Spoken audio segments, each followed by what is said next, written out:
اللہ تبارک و تعالیٰ کا فضل و کرم و احسان ہے کہ اللہ تعالیٰ نے ہم لوگوں کو ایک ایسی مجلس کا حصہ بنایا ہے جو مجلس کائنات کی عظیم مجلس ہے۔ ہم سب جانتے ہیں کہ اللہ تبارک و تعالیٰ کی کتاب قرآن کریم سب سے بڑی کتاب ہے، اور اس کتاب سے جس کا تعلق ہو جاتا ہے وہ بھی بڑا ہو جاتا ہے۔ اس لیے اللہ کے نبی نے فرمایا خیرکم من تعلم القرآن وعلمہ، کہ تم میں سب سے بہتر وہ شخص ہے جو قرآن کریم کو سیکھے اور دوسروں کو سکھائے۔ اللہ کے نبی نے فرمایا سب سے بہترین آدمی وہ ہے جو قرآن پڑھے اور پڑھائے۔ کیوں؟ اس لیے کہ قرآن بادشاہوں کے بادشاہ کا کلام ہے۔ اللہ بڑے، اللہ کی کتاب بڑی، اللہ کی کتاب سے بڑی کوئی کتاب نہیں۔ اس لیے اللہ کی کتاب کو پڑھنے والا اور اللہ کی کتاب کو پڑھانے والا سب سے بڑا ہے۔ کوئی آدمی اگر سائنس پڑھا رہا ہو، کوئی آدمی سائنس پڑھ رہا ہے، یا کوئی آدمی ڈاکٹری کا علم حاصل کر رہا ہے یا پڑھا رہا ہے، یا دنیا کا کوئی ہنر اور کوئی بھی فن سیکھ رہا ہو یا سکھا رہا ہو، وہ سب کے سب ان لوگوں کے مقابلے میں جو قرآن پڑھتے ہیں اور پڑھاتے ہیں کوئی حیثیت نہیں رکھتے۔ اللہ تبارک و تعالیٰ کی نگاہ میں سب سے بڑا وہی ہے۔ جو طالب علم اپنے گھر سے قرآن کریم کو اپنے سینے میں سے لگا کر مکتب کی طرف چلتا ہے، آپ کو معلوم ہے ان کا کتنا بڑا مقام ہے۔ ایسے طلبہ جو دین کا علم حاصل کرنے کے لیے اپنے گھر سے نکلتے ہیں، ایسے طلبہ کے قدموں کے نیچے اللہ تعالیٰ کی مقدس مخلوق، پاکیزہ مخلوق، نوری مخلوق، فرشتے اپنا پر بچھاتے ہیں۔ کوئی سائنس پڑھنے جا رہا ہے،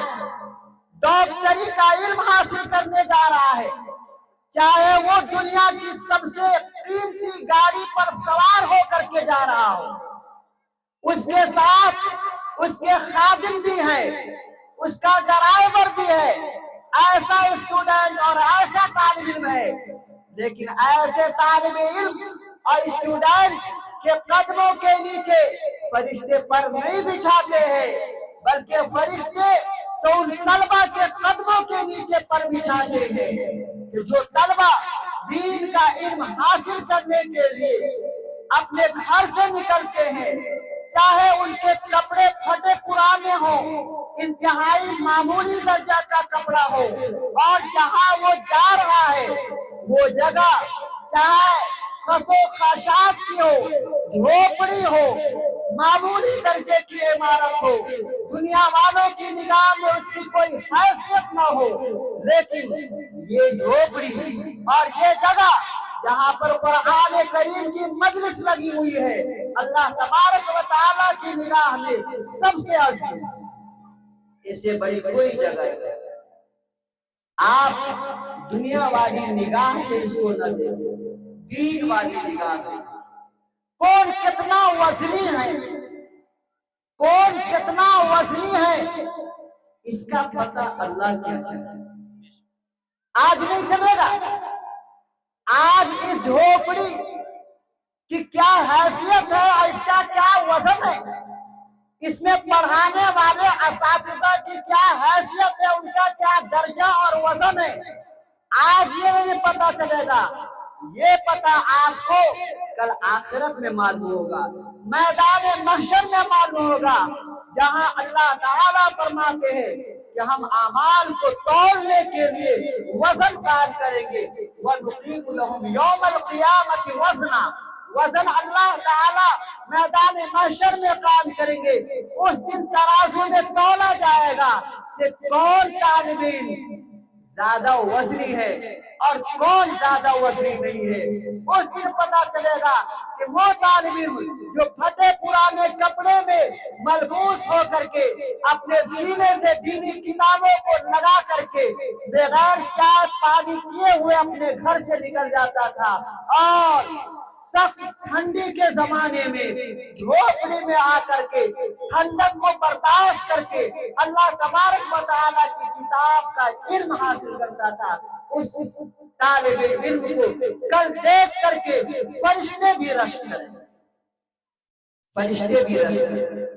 اور اس دن دوسرے علوم و فنون کو حاصل کرنے والے اپنے اوپر پچھتائیں گے، واہ کیا درجہ ہے۔ اللہ تعالیٰ کہ نبی اکرم علیہ السلام نے فرمایا کہ جو حافظ قرآن ہے ایسے طلبہ کو اللہ تبارک و تعالیٰ کے یہاں سے فرمان ملے گا، کیا اقرا وارتقی فإن منزلک عند آخر آیت تقرأها، کہ پڑھتا جا اور جنت کے درجوں پر چڑھتا جا۔ یہ حکم اور یہ فرمان اور یہ بہت بڑا تحفہ کسی اور کو نہیں ملے گا، بلکہ قرآن پڑھنے والے پڑھانے والے کو۔ قرآن کریم میں کتنی آیت ہیں؟ 6666 بولتے ہیں، لیکن موجودہ نسخے کے مطابق جو ہم اور آپ کے ہاتھوں میں قرآن کریم کا نسخہ ہے، اس میں 6332 آیتیں ہیں۔ بہرحال جو بھی 6332 جو آیتیں ہیں، تو 6332 درجے کو اس طالب علم نے اپنے سینے میں سمیٹ لیا ہے، جو طالب علم اپنے سینے میں قرآن کریم کو محفوظ کر لیا۔ وہ ایک ایک آیت اور حرف کل میدان محشر میں خوبصورت انداز میں کھل کر کے ہمارے سامنے آئے گی۔ مثال کے طور پر آپ دیکھتے ہوں گے کہ دکانوں میں بعض کھلونے ایسے ملتے ہیں جو ربڑ کے ہوتے ہیں، آپ جب خریدیں گے اس وقت اس کی کوئی شکل نہیں دکھائی دیتی، کوئی شکل نہیں دکھائی دیتی، لیکن اسی ربڑ والے دانے کو جب پانی میں رکھا جاتا ہے اور جب وہ گھلتا ہے پھولتا ہے تو اس کی شکل ظاہر ہو جاتی ہے۔ آج یہ آیت آپ کو شکل نہیں دکھلائے گی، یہ آیت اپنی شکل کل آخرت میں دکھلائے گی کہ کیسے کیسے مراتب ہوں گے اور کیسے کیسے درجے جنت میں ہوں گے، وہ کل دیکھنے کو ملیں گے۔ تو میرے بھائی، حافظ قرآن کو اپنے سینے میں جنت لیے ہوا ہے، اپنے سینے میں جنت لیے ہوا ہے، اور اللہ کے نبی نے فرمایا حامل القرآن رایت الاسلام، قرآن کریم کو اپنے سینے میں لینے والے، قرآن کریم کا علم حاصل کرنے والے، چاہے وہ قرآن کریم کے علوم و معانی کو حاصل کر رہے ہو یا قرآن کریم کے الفاظ کو اپنے سینے میں محفوظ کر رہے ہو، یہ سب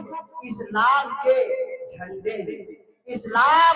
کی عمارت ان کے اوپر ہے، اسلام کے لیے یہ بنیاد ہے۔ آقا علیہ السلام نے فرمایا کہ سب سے افضل وہی ہے جو قرآن پڑھتا ہے اور پڑھاتا ہے۔ تو میرے بھائی،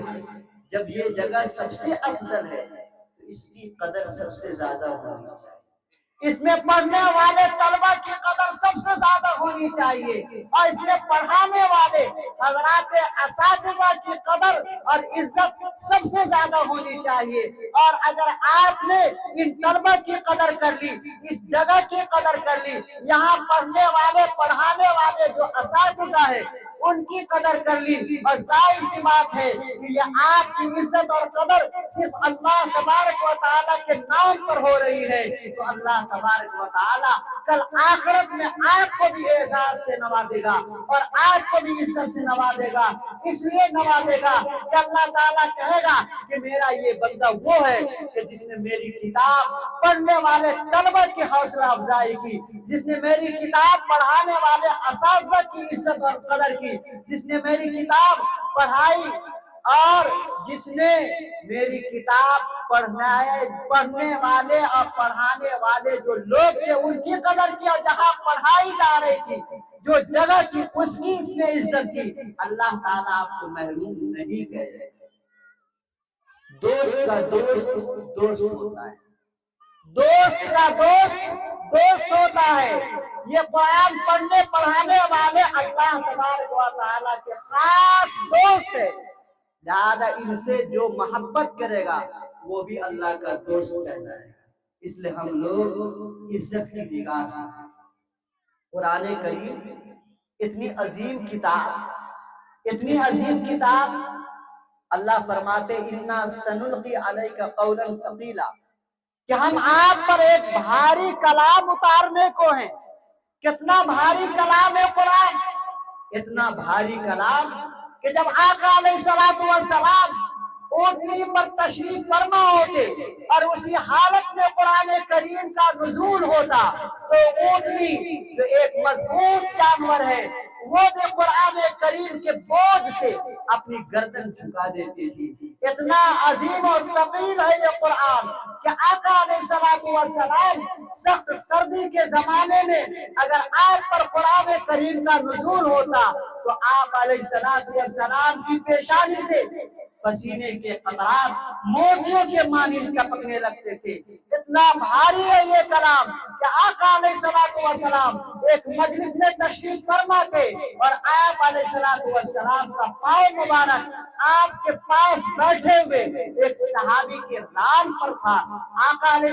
السلام پر جب قرآن کریم کا نزول ہوا وہ صحابی کہتے ہیں کہ وحی کے بوجھ سے مجھے ایسا محسوس ہوا کہ میری ران پڑ جائے گی۔ ایسا بھاری کلام ہے، ایسا بھاری کلام ہے، اور ایسے عظیم کلام کو اللہ تبارک و تعالی جس کے سینے میں محفوظ کر دے گا، ظاہر سی بات ہے وہ کتنا عظیم ہوگا، کتنا عزت والا ہوگا۔ اس لیے ہم لوگ ان کی عزت کریں، ان کی قدر کرے، اور یاد رکھے یہی تعلیم ہماری زندگی میں جب آئے گی تو ہمارے اندر دینداری آئے گی، ہمارا تعلق اللہ تبارک و تعالیٰ کی ذات سے مضبوط ہوگا، نبی اکرم علیہ السلام کا طریقہ ہماری زندگی میں آئے گا، اور کل جو ہمیشہ کی زندگی ہے وہ زندگی ہماری کامیاب و کامران اسی تعلیم قرآن کے ذریعے ہوگی۔ جب یہ تعلیم قرآن ہماری زندگی میں آئے گی تو ہمارا بچہ اپنے والدین کی عزت و حرمت کرنے والا ہوگا۔ جب یہ علم دین ہماری زندگی میں آئے گا تو ایک شوہر اپنے بیوی کے حقوق کو ادا کرنے والی ہوگی۔ جب یہ علم ہماری زندگی میں آئے گا تو چھوٹا بڑے کی عزت کرے گا اور بڑا چھوٹے کے اوپر شفقت کرے گا۔ جب یہ علم دین ہماری زندگی میں آئے گا تو ہم یہ پہچانیں گے اور ہم جانیں گے کہ ہمیں عبادت کس طرح سے انجام دینی ہے، ہمیں شادی بیاہ کس طرح سے انجام دینا ہے، پڑوسیوں کے ساتھ کیسا برتاؤ کرنا ہے، ایک دوسرے کے ساتھ کیسا رہن سہن ہمارا ہوگا۔ ہماری زندگی پوری کی پوری 24 گھنٹے کی زندگی ہماری اپنے بچوں کو بھی علم دین سے آراستہ کرے۔ اللہ تبارک و تعالی ہم تمام لوگوں کو رسول سے زیادہ عمل کی توفیق نصیب فرمائے۔ آمین وآخر دعوانا ARS اسلامک نیٹ ورک کو پسند کرنے کے لیے شکریہ۔ ویڈیو کو لائک کرے، کمنٹ کرے اور شیئر ضرور کرے۔ چینل کو سبسکرائب کر کے بیل آئیکن دبائے اور اس جلسے کی تمام ویڈیوز دیکھنے کے لیے یہاں کلک کرے۔